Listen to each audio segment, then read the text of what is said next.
Disiarkan langsung dari Kementerian Kesehatan Republik Indonesia, Radio Kesehatan untuk Indonesia yang lebih sehat. Sobat Sehat, minggu ini merupakan minggu pertama kita beraktivitas setelah kemarin kita libur dan juga cuti bersama Idul Fitri 1443 Hijriah.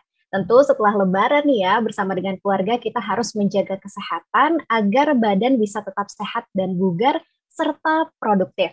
Nah, di kesempatan sore kali ini, episode perdana setelah Lebaran, tapi saya ucapin selamat Lebaran dulu ya buat Sobat Sehat, dan kita juga bakalan kupas topik menarik, tetap sehat dan bugar setelah Lebaran. Tentunya bersama dengan narasumber kita, Dr. Reza Broto Asmoro, selaku juru bicara pemerintah dan Duta Adaptasi Kebiasaan Baru. Selamat sore Dr. Reza, dan mohon maaf lahir batin ya dok. Mohon maaf lahir batin, Mbak Nini, semua tim, dan semua sobat sehat, semua pendengar pada sore hari ini. Semoga kemarin lebarannya seru ya, lancar ya, aman dan tetap sehat. Wah, kayaknya sumringah ya dok ya kalau habis Lebaran tuh bawaannya.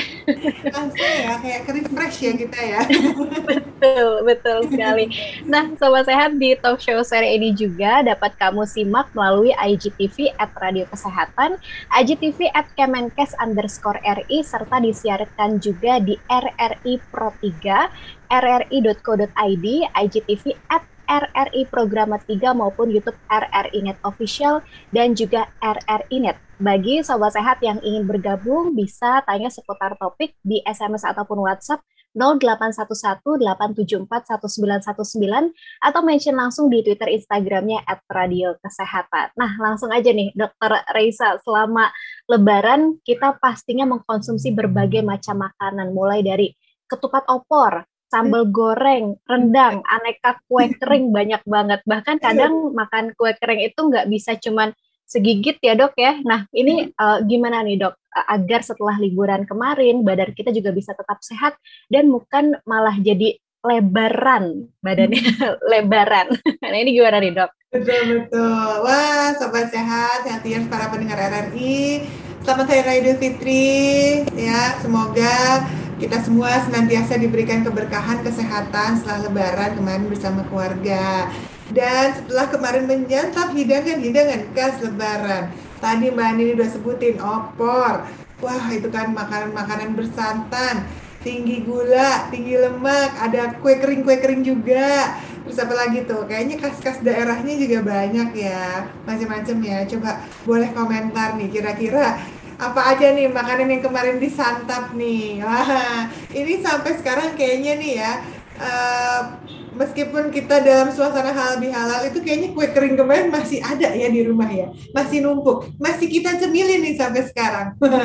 Hati-hati, habis lebaran jangan sampai lebaran ya kan. Makanya kita ingat lagi bahwa kita tetap harus menjalankan gaya hidup sehat, termasuk membatasi makanan yang tinggi kalori, batasi makanan-makanan yang tinggi lemak, apalagi lemak jahat gitu ya. Jangan sampai sebulan udah kita jalanin berpuasa, metabolisme udah bagus, hanya karena kita terlena pada saat lebaran, apalagi lebaran sampai berhari-hari ya, akhirnya kita malah merasakan dampak yang kurang baik. Nah, gimana caranya? Tentu kita kembalikan lagi ke pola makan yang sehat, yakni apa? Gizi seimbang. Pernah tahu dong ya yang namanya panduan isi piringku? Wah, ini aku mau tunjukin. Ini panduan isi piringku. Wah, semuanya bisa lihat ya. Wow. Ini udah jelas ya di sini ya.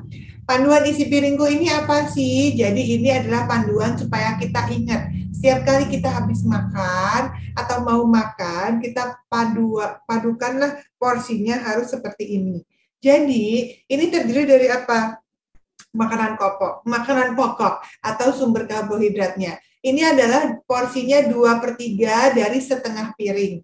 Ya, lalu untuk setengah piring lainnya diisi dengan porsi sayur-sayuran yang sama dengan porsi makanan pokoknya, yakni 2/3 dari setengah piringnya. Ya, kemudian apa? Sepertiganya diisi dengan lauk pauk dan sepertiganya lagi diisi dengan buah-buahan. Jadi ini nih panduan makan sehatnya yang harusnya kita konsumsi. Supaya apa? Kita nggak makan cuma karena untuk kenyang aja, tapi supaya kita tuh tubuhnya tetap sehat, kecukupan gizi, supaya kita habis lebaran tetap sehat, bisa produktif lagi, dan badannya nggak ikut melebar.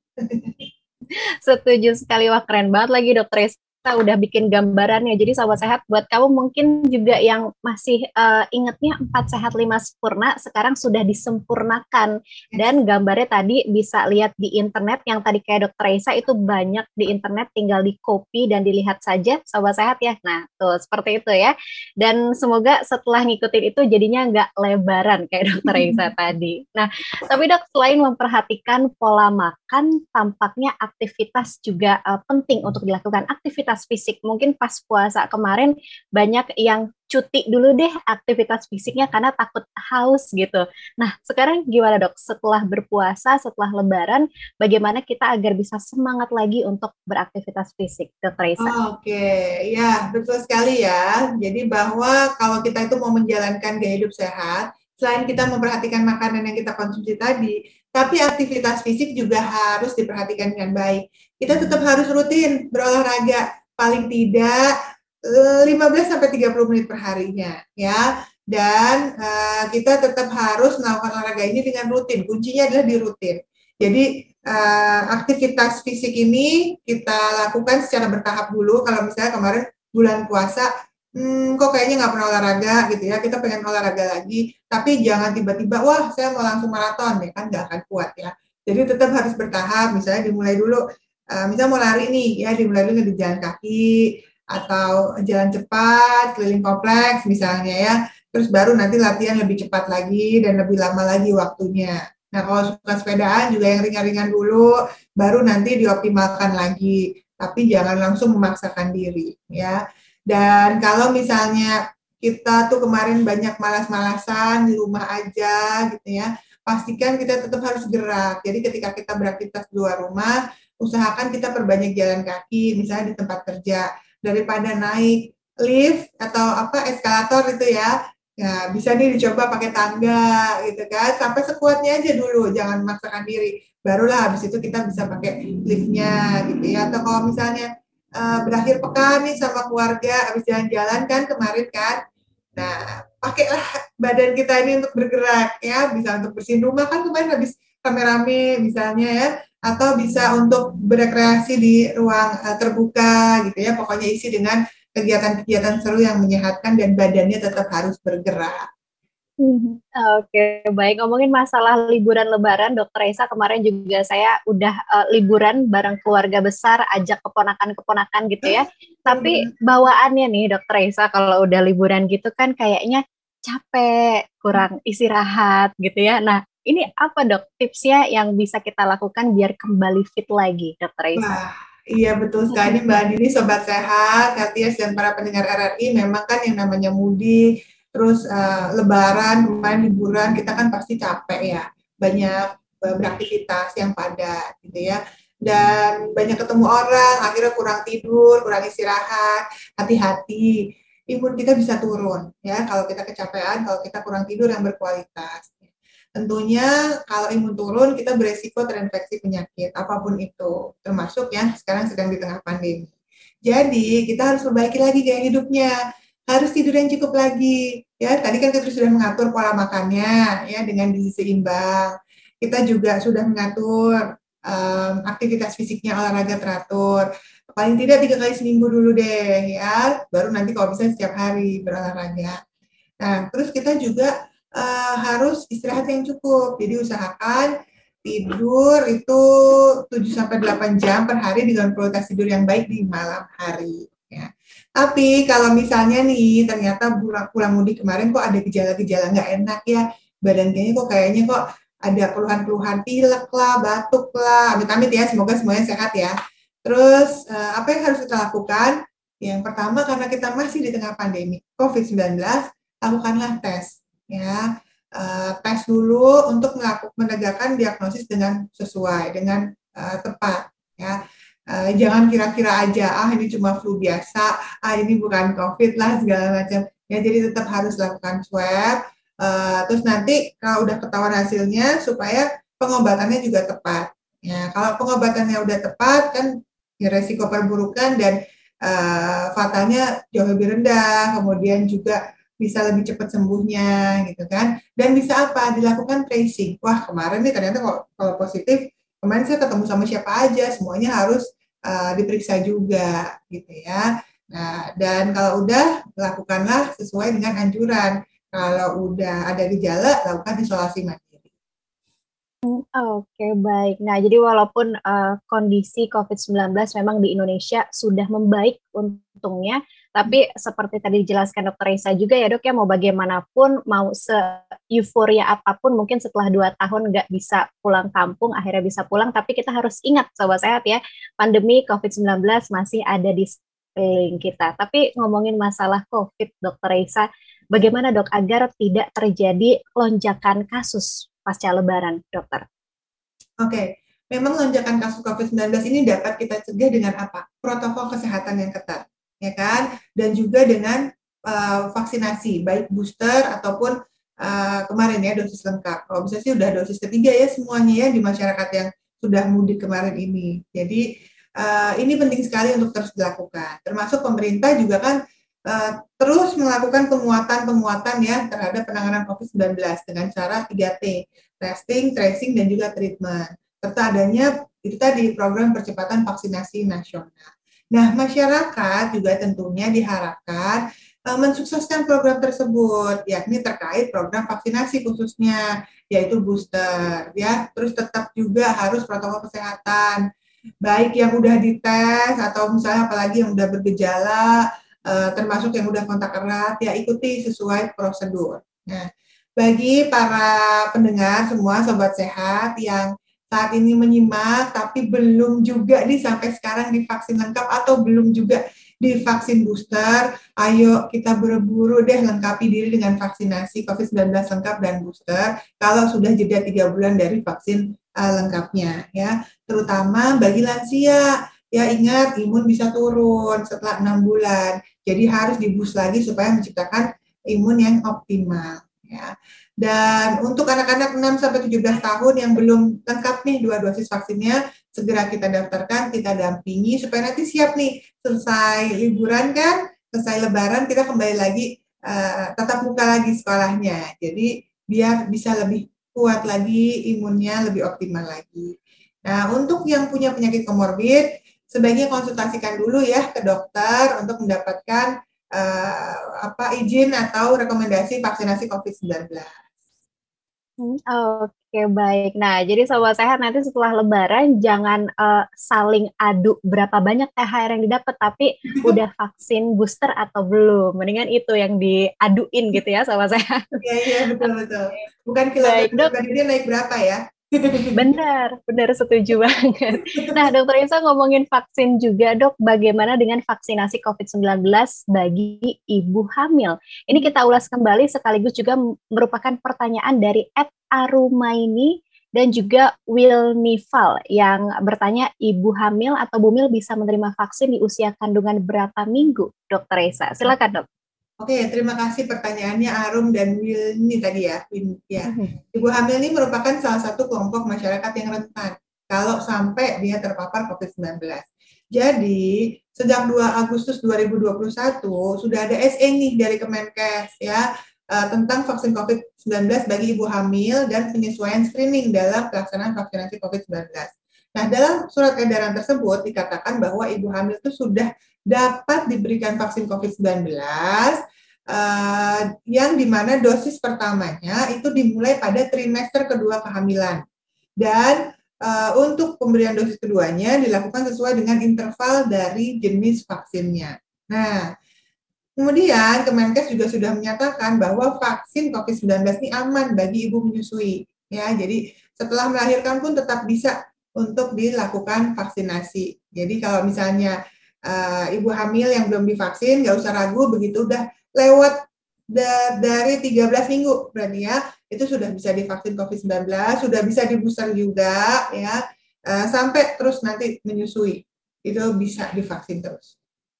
Oke, baik. Semoga bisa terjawab. Sobat Sehat selanjutnya masih seputar vaksin juga dari @TVRG melalui Instagram yang bertanya vaksin jenis Johnson Johnson itu cukup 2 kali vaksin sudah termasuk booster. Ini seperti apa tanggapannya, Dr. Raisa? Oh, oke.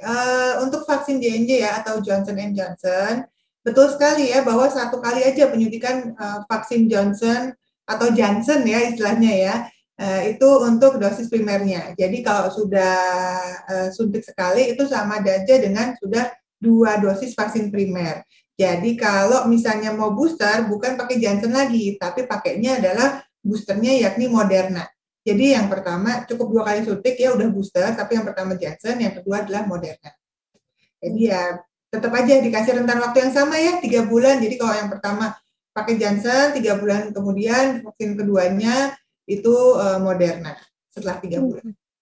Oke, baik. Semoga bisa terjawab Sobat Sehat. Selanjutnya ini juga masih ada pertanyaan dok dari Instagram @mumun3890. Dok mau tanya, bila ingin vaksin tapi tensi dan mengidap sakit gula masih tinggi, bagaimana ya dok solusinya? Karena ibu saya sudah lanjut usia. Nah ini mungkin banyak problem terjadi pada masyarakat dok. Ini seperti apa solusinya? Silakan. Iya, memang penyakit yang termasuk beresiko tinggi kalau sampai terinfeksi COVID-19 adalah diabetes. Ya, ini adalah komorbid yang berbahaya karena mengalami penurunan sistem imun di situ. Ya. Tapi pasien diabetes pun bisa kok menerima vaksin COVID-19. Asal ada beberapa hal yang harus diperhatikan, misalnya dia dalam kondisi yang terkontrol, ya kadar gulanya, dia tidak dalam kondisi akut, atau dia kadar gulanya itu tidak terlalu tinggi. Biasanya dokter akan melakukan pemeriksaan dulu, jadi sebaiknya konsultasi ke dokter spesialis penyakit dalamnya atau dokter biasa, dokter keluarganya yang memeriksa gitu ya, untuk melakukan pemeriksaan kadar gula. Kalau tinggi di atas 300-400 mg per desiliter, biasanya vaksinnya ditunda. Tapi kalau misalnya jika dia terkontrol, misalnya dalam kondisi yang 150 sampai 200 dan itu sudah diupayakan dengan mengkonsumsi obat-obatan pengendali gula darah gitu ya. Nah, ini maka bisa kok dilakukan vaksinasi COVID-19 ya. Jadi sebaiknya konsultasi dulu ke dokternya untuk mendapatkan rekomendasi vaksin COVID-19 ini bisa dilakukan atau tidak. Nanti surat itu bisa dibawa ke fasilitas kesehatan atau sarana-sarana yang menyediakan vaksin untuk dicek, oh ternyata meskipun ada diabetes, tapi dalam kondisi yang bisa dilakukan vaksinasi saat itu. Kuncinya konsultasi dulu ya dok ya? Betul. Oke, baik. Semoga bisa terjawab Sobat Sehat ya, dan mungkin juga ini bisa jadi agenda baru buat kita semua yang mungkin kemarin sebelum puasa gitu ya, banyak yang aduh belum divaksin booster tapi takut nih kalau divaksinnya saat bulan puasa, walaupun sebenarnya solusinya sudah ada ya. Kita juga sempat bahas sama Dokter Reza beberapa waktu lalu, tapi kalau masih belum juga mungkin bisa dilakukan Sobat Sehat ya setelah Lebaran ini. Nah, Dok, ngomongin masalah momen Lebaran lagi yang bikin saya penasaran. Sebelum kita tutup nih, Dokter Reza, karena mungkin banyak orang-orang yang bertanya-tanya kan kayak kue-kue Lebaran tuh sebenarnya kecil-kecil ya dok ya. Terus kayaknya juga udah jadi khas, enak-enak gitu. Tapi kenapa ya kue-kue kayak gitu tuh bisa gampang bikin kita mudah gemuk atau mungkin juga sebagainya, dokter? Ya, oke. Jadi gini loh. Kue-kue Lebaran itu kan kita harus melihat bukan cuma dari ukuran yang kecil ya, tapi seberapa banyak kita makan juga. Biasanya justru nih kue-kue kayak kue nastar, kue keju, apa gitu, putri salju. Iya, itu kan meskipun kecil gitu ya, rasanya kayak camilan, tapi kita nggak mungkin makan cuma satu, bener nggak? Akhirnya kita terus-menerus makannya, apalagi sambil ngobrol, tahu-tahu setengah toples, ya kan? Nah, akhirnya meskipun kelihatannya kecil, tapi kandungan energi yang terkandung di dalamnya itu tinggi, kalorinya tinggi. Nah, sedangkan kita ini kan kebutuhan kalorinya itu nggak berlebihan ya, nggak banyak sebenarnya. Misalnya nih, pada usia dewasa, saya ambil rata-rata aja ya. Rata-rata orang dewasa itu butuh 2.000 sampai 2.500 kilokalori. Ya, jadi kalau misalnya perempuan biasanya 2.000, laki-laki biasanya lebih besar karena ototnya biasanya lebih besar gitu ya, jadi butuhnya lebih tinggi. Nah, dengan kondisi kalori kebutuhannya cuma segitu, kita bagi 3 kali kita makan, 2 kali cemilan, itu sebenarnya sudah tercukupi dengan kondisi kita sehari-hari. Nah, kalau kita tambahkan cemilan-cemilan yang kalorinya lebih tinggi, gitu ya, kayak kue-kue lebaran tadi, nah tentu akan menimbun kalori yang berlebihan, akhirnya menyebabkan berat badan kita bertambah karena timbunan kalori berlebih itu biasanya disimpan dalam bentuk lemak. Nah, lemak tubuh bertambah, kalori kita, kilogram kita bertambah, akhirnya kita jadi lebih gemuk dari biasanya. Nah, kebayang nggak sih kalau nih berdasarkan hitungan ya, kira-kiranya nih ya, nastar dibuat dari tepung, telur, dari nanasnya sendiri ya, belum ada kalau ada yang ditambahin susu, mentega udah pasti. Jadi kalorinya tinggi-tinggi semua ya.